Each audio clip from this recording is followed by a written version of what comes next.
Perkenalkan, nama saya Karisma Laila Andini dengan NPM 2019-14-0091, kelas I, mahasiswa Ilmu Komunikasi, Fakultas Ilmu Sosial dan Ilmu Politik, Universitas Muhammadiyah Jakarta. Video yang saya buat ini merupakan video untuk memenuhi tugas ujian akhir semester mata kuliah Psikologi Komunikasi dengan dosen pengampunya yaitu Ibu Felda Ardia. Dan ini merupakan sebuah video yang akan membahas tentang berpikir.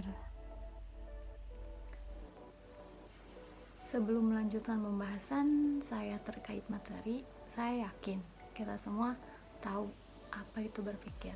Karena dalam kehidupan sehari-hari kita sebagai manusia akan selalu melibatkan proses berpikir dalam melakukan segala halnya, baik hal yang kecil, terlebih hal yang besar. Lalu, apakah itu berpikir?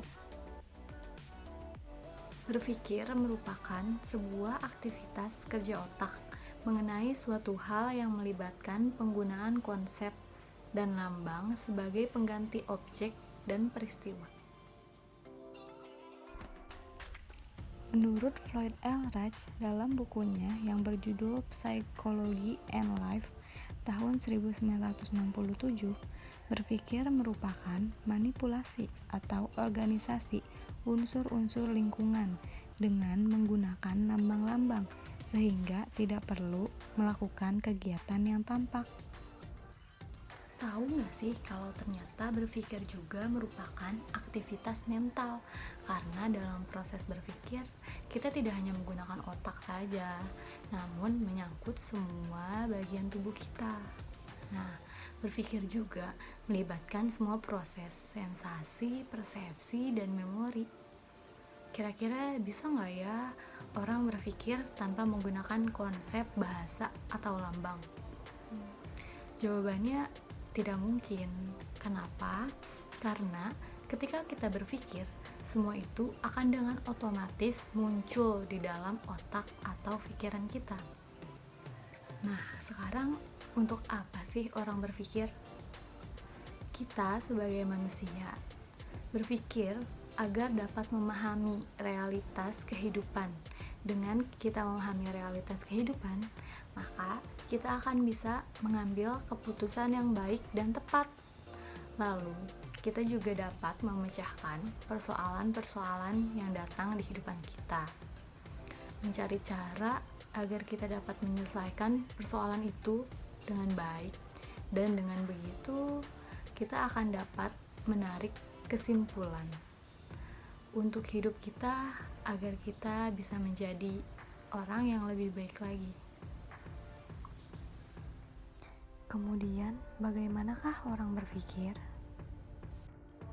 Secara garis besar, ada dua macam berpikir.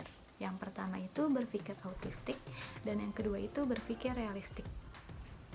Berpikir autistik merupakan bagaimana orang berpikir agar mereka bisa melarikan diri dari kenyataan kehidupan sehari-harinya dan melihat hidup itu seperti gambar-gambar fantastis. Berpikir autistik biasanya disebut juga sebagai melamun. Contohnya mungkin seperti menghayal, berhalusinasi, fantasi, dan yang lain-lain. Lalu, yang kedua adalah berpikir realistik.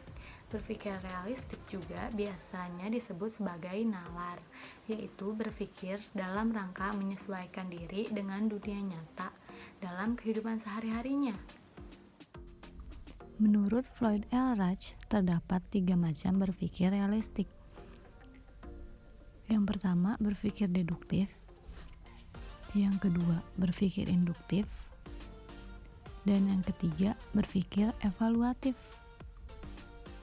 Berpikir deduktif ialah pengambilan kesimpulan dari dua pernyataan.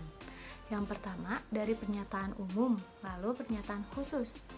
Contohnya, jika semua orang yang pandai berbicara adalah mahasiswa ilmu komunikasi, dan Devina adalah orang yang pandai berbicara, maka dapat disimpulkan bahwa Devina adalah mahasiswa ilmu komunikasi.